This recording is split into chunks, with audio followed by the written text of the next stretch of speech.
Ladies and gentlemen, there is a peculiar season in life that many of us walk through, one that feels like a wilderness, a place of loneliness, uncertainty, and even confusion. It's a season where people leave, doors close, and things that once made sense no longer seem clear. We wonder, why has God allowed this isolation? Why am I hidden when I feel ready for more? It goes without saying, in hell there is no mistake. There is absolution. But my friends, let me tell you, God never isolates without a purpose. Before every great blessing, before every significant breakthrough, there's a season of separation. It's not because God is punishing you, it's because He is preparing you. Just as a seed must be planted in the dark soil before it breaks forth into life, so too must you endure isolation before the fullness of God's promise is revealed in your life. Isolation is one of life's most misunderstood seasons. Seasons, many people view it as a punishment or a curse. Yet it is one of God's most powerful tools for preparation. Whenever you find yourself in a place where it feels like the world has forgotten you, when friends grow distant, opportunities seem scarce, and nothing seems to be moving forward, it is important to shift your perspective. You are not being abandoned. You are being prepared. God isolates before He elevates. When you are being prepared, God isolates before He elevates. He separates before He blesses. Because there are things within us that can only be transformed when we are pulled away from the noise, stripped of our usual comforts, and placed in a quiet space where we can hear His voice clearly.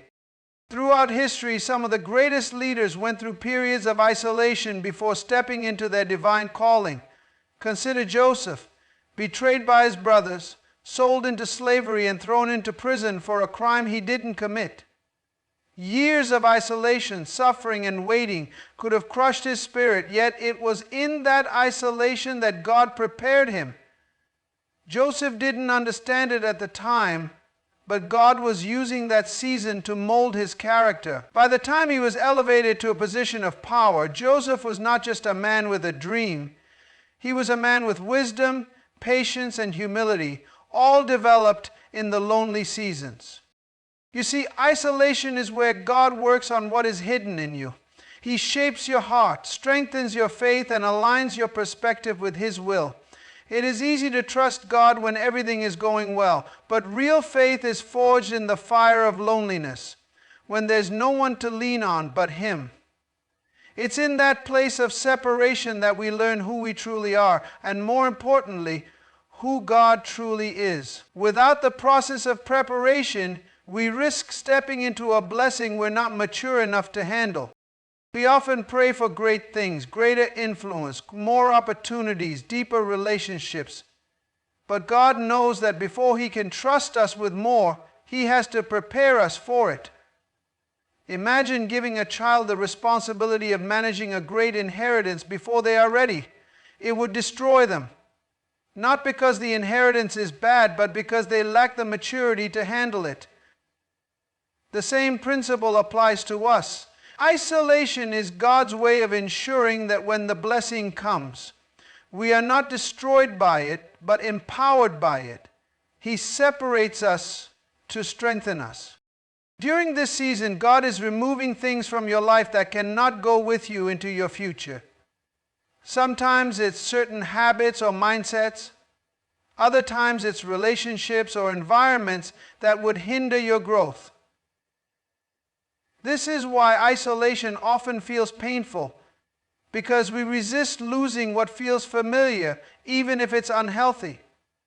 But growth requires pruning. Just as a gardener prunes a tree to make it bear more fruit, God removes what is unnecessary in order to increase your capacity for the blessing that's coming.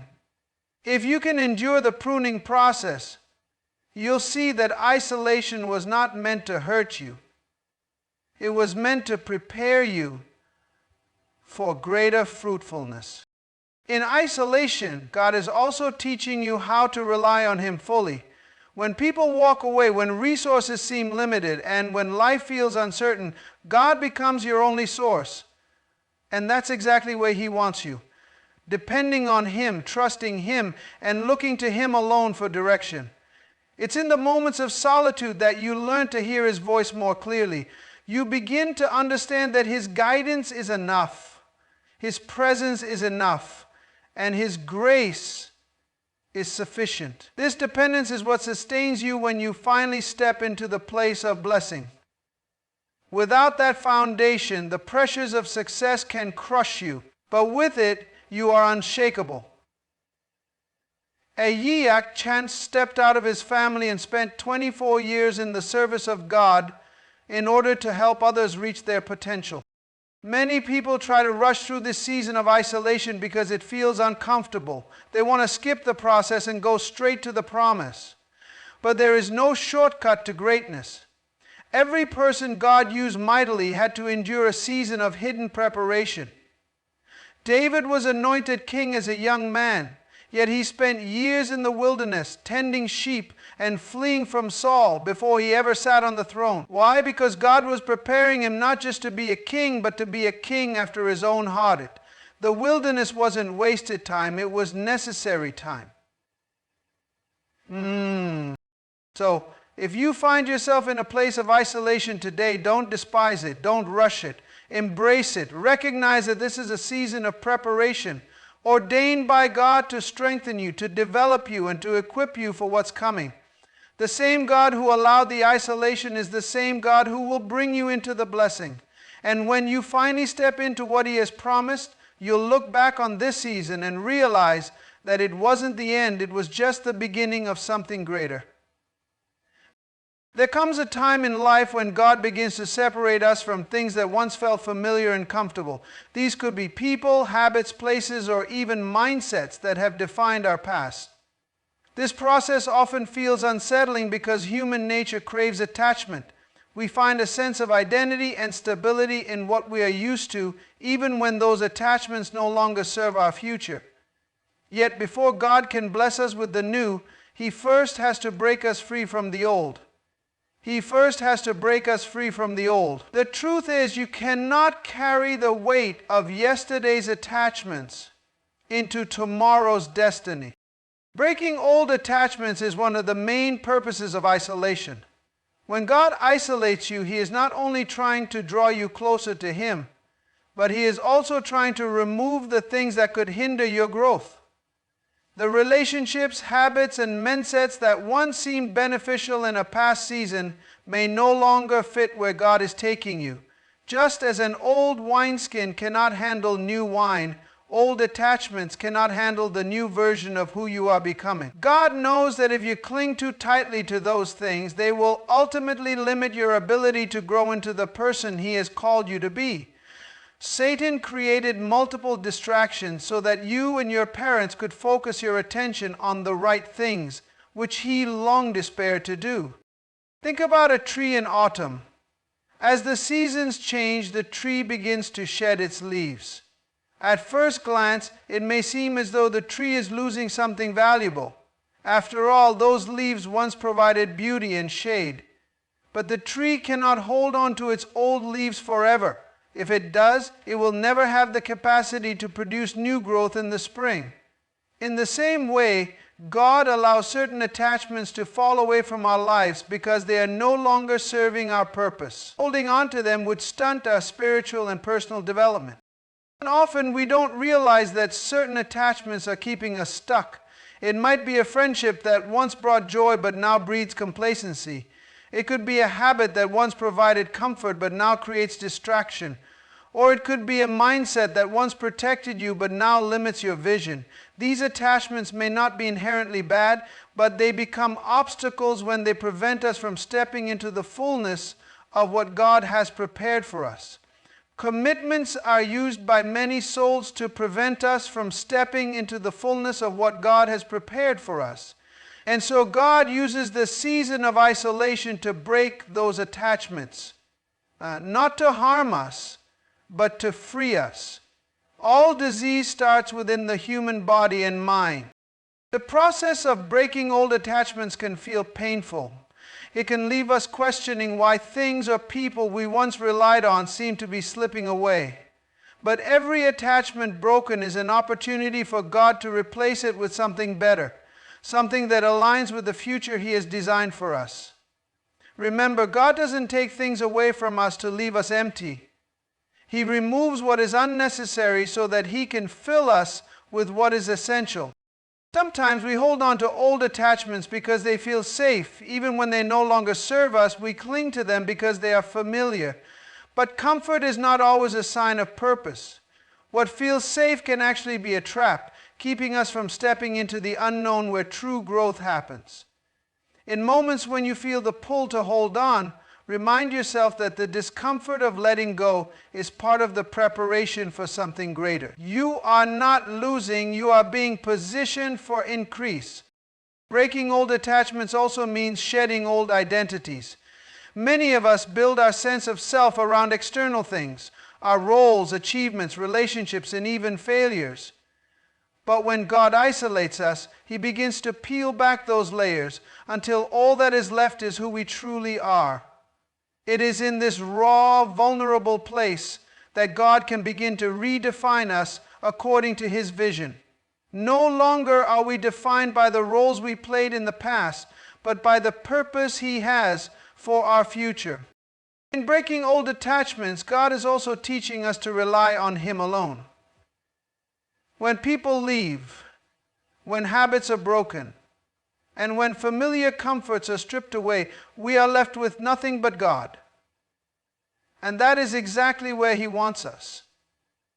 It is in this place of dependency that we learn to draw our identity, strength, and purpose from Him rather than from anything external. This is a crucial step in the journey toward blessing, because if we rely on old attachments for a sense of worth, we will never be free to fully embrace what God has for us.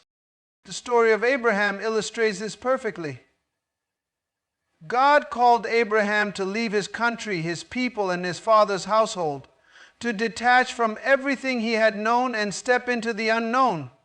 Why? Because God had a greater purpose for Abraham that required a new environment, a new perspective, and a new level of faith.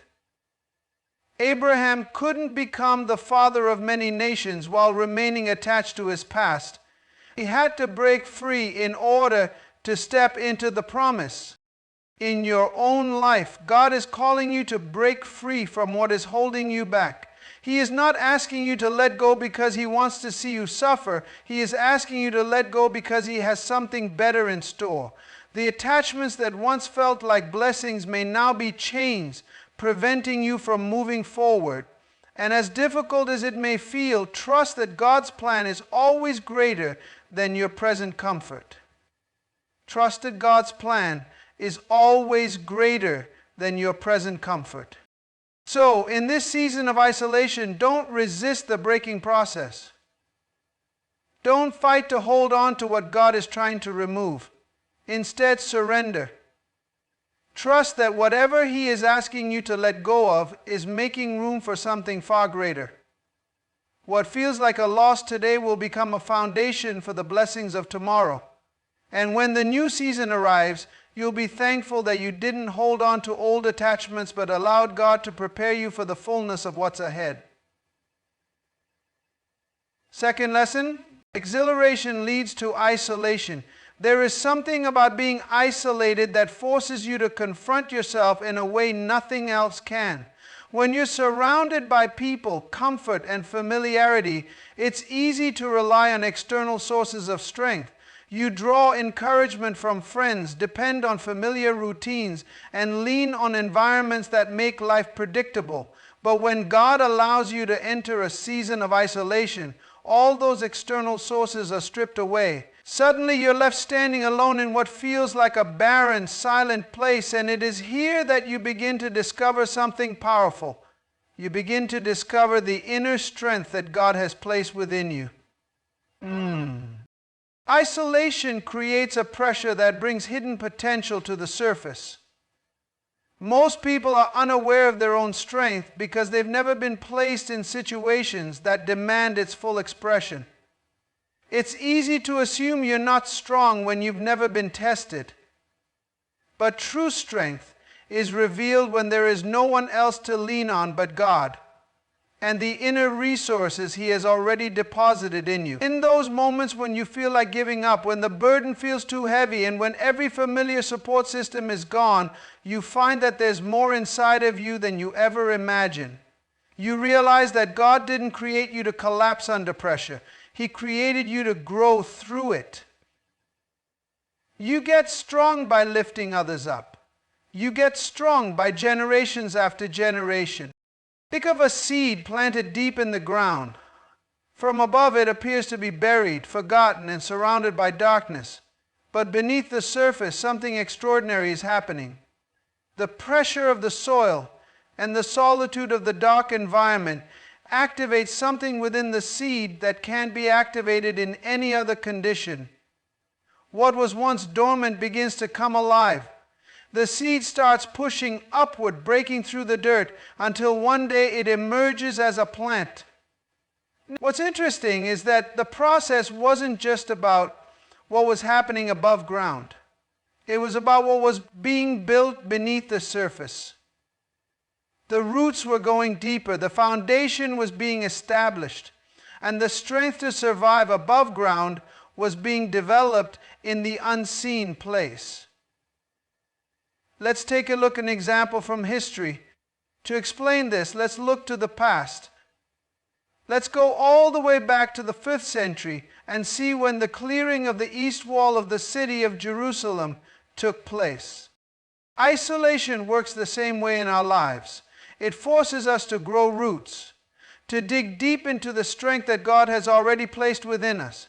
It's in these moments of solitude that we begin to tap into resources we didn't even know we had. We learn to pray in a deeper way, not out of routine but out of necessity. We learn to encourage ourselves when there's no one else around to do it. We learn to stand firm when everything in us feels like running. This is inner strength.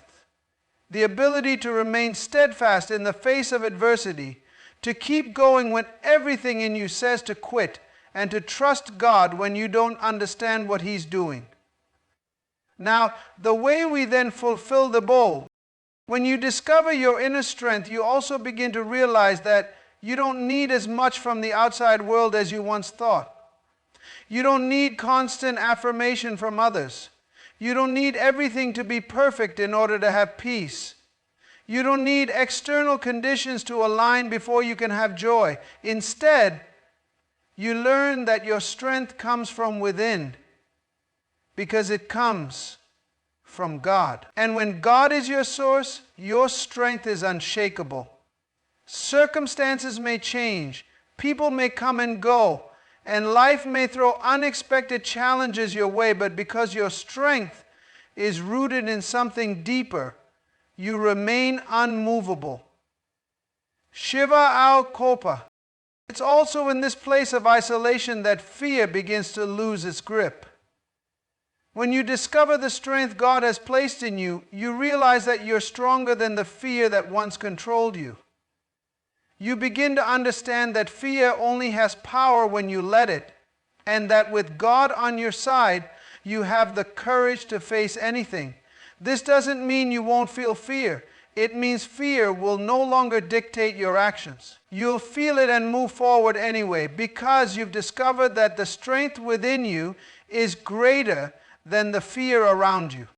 This process of discovering inner strength is essential because the blessing God is preparing you for will require it.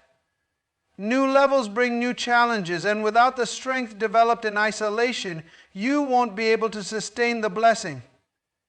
God isn't just interested in giving you something great, He's interested in making you someone great. He doesn't want to give you something you can't handle. He wants to build you into someone who can not only receive the blessing, but also steward it well. In this season of isolation, the goal isn't to rush through the process. The goal is to allow God to do the deep work in you that only isolation can accomplish. Embrace the solitude because it's shaping you. Lean into the discomfort because it's refining you. Trust that every lonely moment, every silent night, and every unanswered question is contributing to something far greater than you can see right now. One day, when you step into the blessing, you'll look back and realize that it wasn't the blessing that made you strong. It was the isolation. It was the process of being stripped of external support and forced to discover the power that God had already placed inside of you. That strength will not only carry you into your promise, but it will also sustain you when you get there. And in that moment, you'll understand that God's plan was never to harm you, but to prepare you for something far beyond what you could have imagined. In the hustle and bustle of life, it's easy for God's voice to become drowned out by the noise of our surroundings. The demands of daily life, the opinions of others, and our own fears can create so much mental and emotional clutter that hearing God's direction becomes difficult.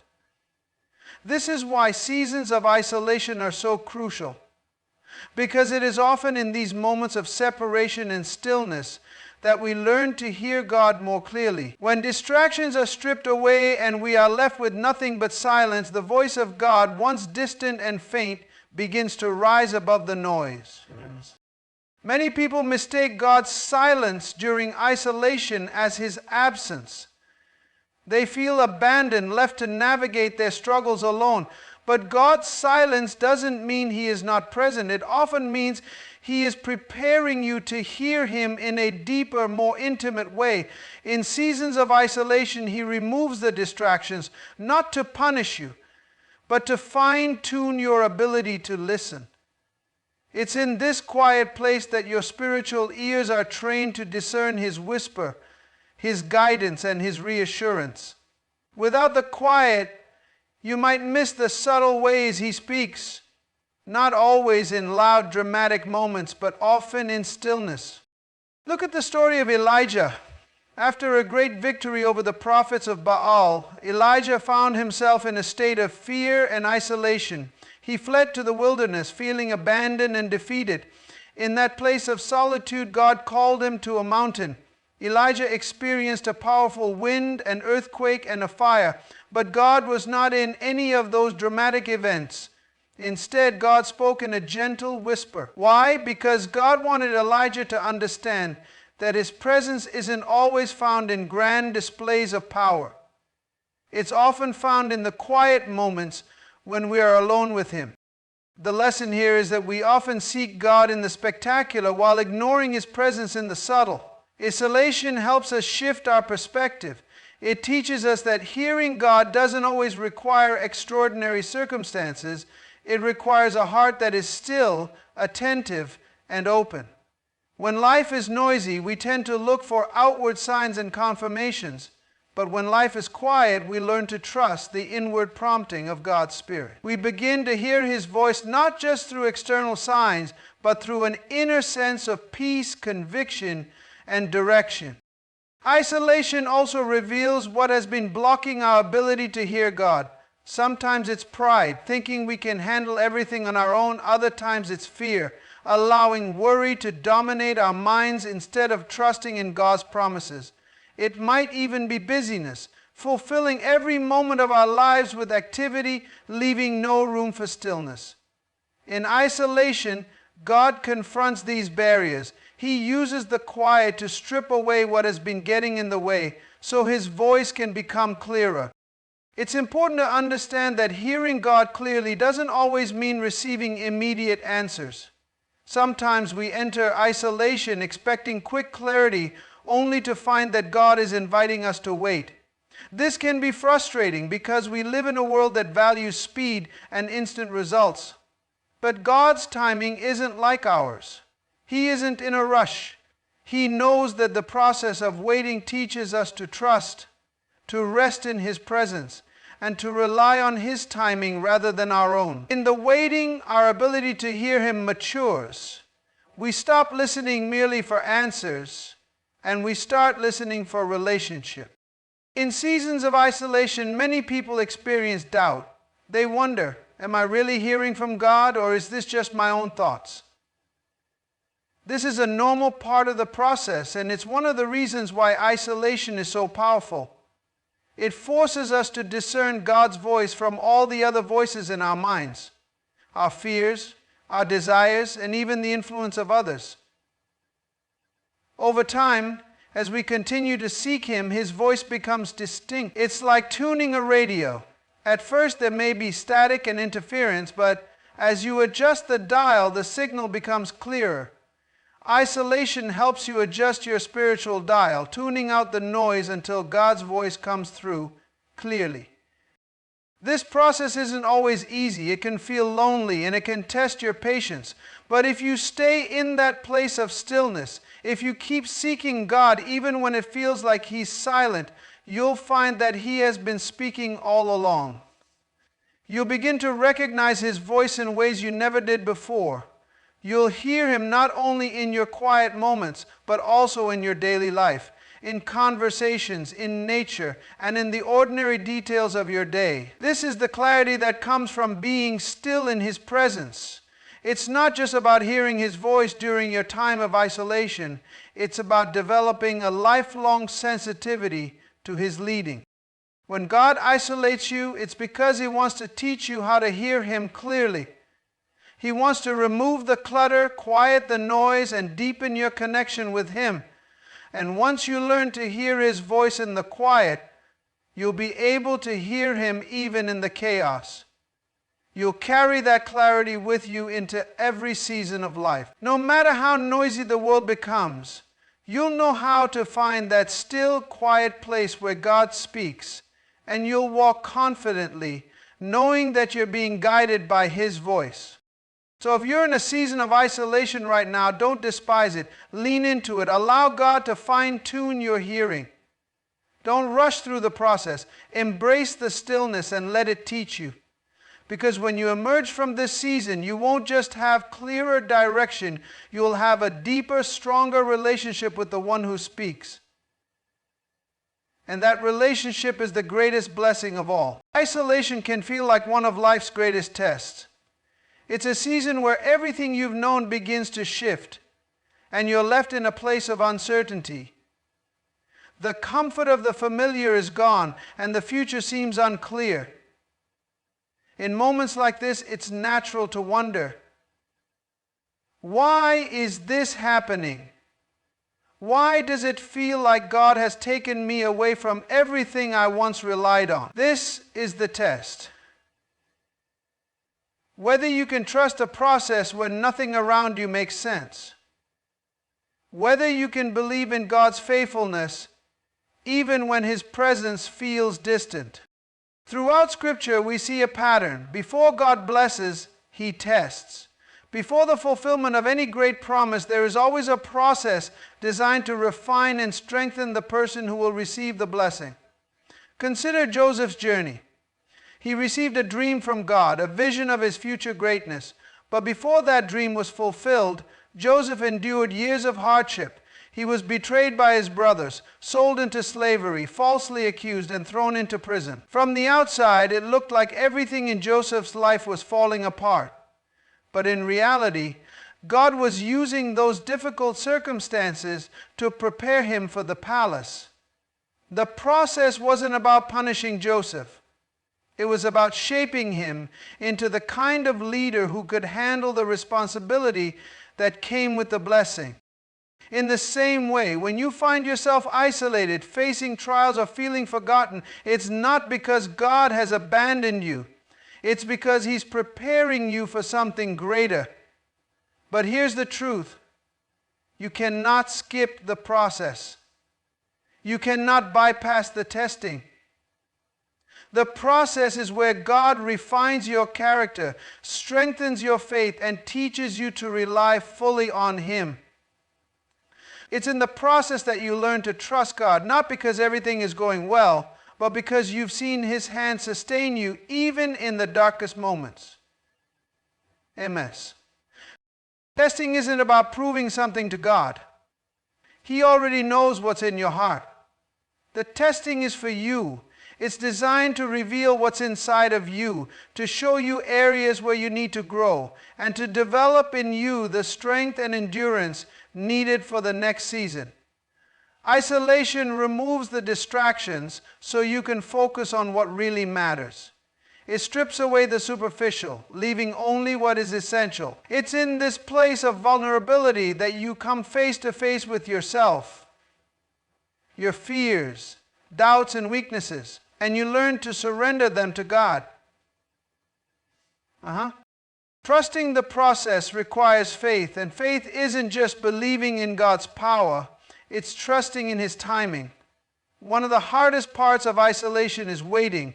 When you're in a season where nothing seems to be happening, it can feel like God has pressed pause on your life. But waiting isn't wasted time. In God's kingdom, waiting is a form of preparation. It's where God works behind the scenes, aligning circumstances, opening doors, and preparing you for what's next. The waiting tests your patience and strengthens your faith because it forces you to depend on God's timing rather than your own. Abraham is another example of someone who had to trust the process. God promised him that he would become the father of many nations, but years passed without any sign of fulfillment. Abraham and Sarah had to wait long beyond the point when it seemed humanly possible for them to have a child. Yet, despite the delay, Abraham trusted God's promise. The wait wasn't a sign that God had forgotten them. It was part of the process to deepen their faith and prepare them for the magnitude of the blessing. Trusting the process also means trusting that God knows what He's doing, even when you don't understand it. There will be moments when the path ahead seems unclear, when the promise feels distant, and when you're tempted to give up. But those are the moments that define your faith. Will you hold on when everything in you says to let go? Will you trust that God's plan is still in motion, even when there's no visible evidence of progress? Trusting the process means choosing to believe in God's goodness, even when your circumstances suggest otherwise, or when your circumstances suggest doubting. Isolation can feel like a wilderness, dry, barren, and empty. But the wilderness isn't meant to destroy you, it's meant to develop you. It's where God shapes your identity, deepens your relationship with Him, and strengthens your character. Remember the Israelites. Before they could enter the promised land, they had to go through the wilderness. It was in that place of testing that God revealed Himself to them as their provider, protector, and guide. The wilderness was part of their process, and is part of ours too. The key to trusting the process is to keep moving forward. Even when you feel like giving up, keep praying, even when it feels like God is silent. Keep believing, even when the promise seems far off. Keep trusting, even when you don't understand. Because in the end, the process isn't just about where you're going, it's about who you're becoming. God is more interested in your development than your destination. He doesn't just want to give you a blessing, He wants to make you a blessing. One day, when you look back on this season of isolation, you'll see that it wasn't a detour, it was preparation. You'll realize that every test, every trial, and every moment of waiting was necessary to shape you into the person God has called you to be. And when the blessing finally comes, you'll be ready not just to receive it, but to sustain it. So trust the process. God is faithful. What He has promised, He will fulfill. So have patience. It will gain the trust of its people. What He has promised, He will fulfill. But before He blesses, He prepares, and that preparation is the process you're walking through right now. Stay the course. Keep the faith, and trust that God is using this season to prepare you for something greater than you can imagine. When you enter a season of isolation, negative feelings can quickly become your constant companions. Doubt, fear, frustration, loneliness, and even resentment can creep into your heart, whispering that nothing will ever change, that you've been forgotten, and that the silence means failure. These emotions are natural. They are part of being human. But while they are understandable, they are not meant to control or define you. Overcoming negative feelings and isolation is not about pretending they don't exist. It's about confronting them with the truth, reframing your perspective, and holding on to what you know about God, even when your emotions tell you otherwise. The first step in overcoming negative feelings is acknowledging them. Too often, people believe that having negative emotions is a sign of weakness or lack of faith. But faith isn't the absence of negative feelings. It's the ability to move forward despite them. Even great men and women in the Bible faced moments of despair. David, a man after God's own heart, poured out his fears and frustrations in the Psalms, asking, "Why, my soul, are you downcast? Why so disturbed within me?" Psalm 42:11. But notice how David didn't stop there. He didn't let his feelings have the final word. He followed that question with a declaration. "Put your hope in God, for I will yet praise him, my Savior and my God." David shows us that it's okay to feel overwhelmed, but we must learn to direct our emotions toward hope in God. Isolation can amplify feelings of loneliness and abandonment. When you're separated from your usual support systems, it's easy to believe that no one cares or understands what you're going through. But this is where perspective becomes crucial. Just because you feel alone doesn't mean you are alone. God's promise is clear. "Never will I leave you, never will I forsake you." Hebrews 13:05. Even when you don't feel his presence, he is there. Overcoming negative feelings requires you to shift your focus from what you feel to what you know. Emotions are fleeting, but God's truth is constant. When you remind yourself of his promises, you anchor your soul in something unchanging, something that can carry you through even the darkest moments. Another powerful way to overcome negative feelings is through gratitude. When life feels overwhelming and it seems like there's nothing to be thankful for, that's when gratitude becomes most important. Gratitude isn't about ignoring the pain or pretending everything is fine. It's about choosing to see the good in the midst of difficulty.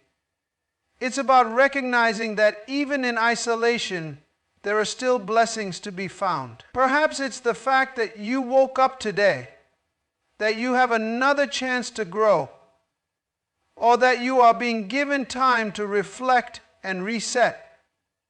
When you begin to focus on what you have rather than what you lack, your perspective shifts and those negative feelings begin to lose their grip. In isolation, fear can be one of the most persistent negative emotions. Fear of the unknown, fear of failure, and fear of being stuck in the same situation forever can consume your thoughts. But fear is only powerful when it goes unchallenged. The Bible tells us God has not given us a spirit of fear, but of power, love, and a sound mind. Overcoming fear requires you to confront it with faith. Faith. This doesn't mean you won't feel fear. It means you choose to act in faith despite it. You remind yourself that the same God who brought you into this season will bring you out of it, stronger and more prepared for what lies ahead. Frustration is another common feeling during isolation. When progress seems slow and answers are delayed, it's easy to grow impatient. You may start questioning God's timing or even his plan altogether. But frustration can be overcome by surrendering control.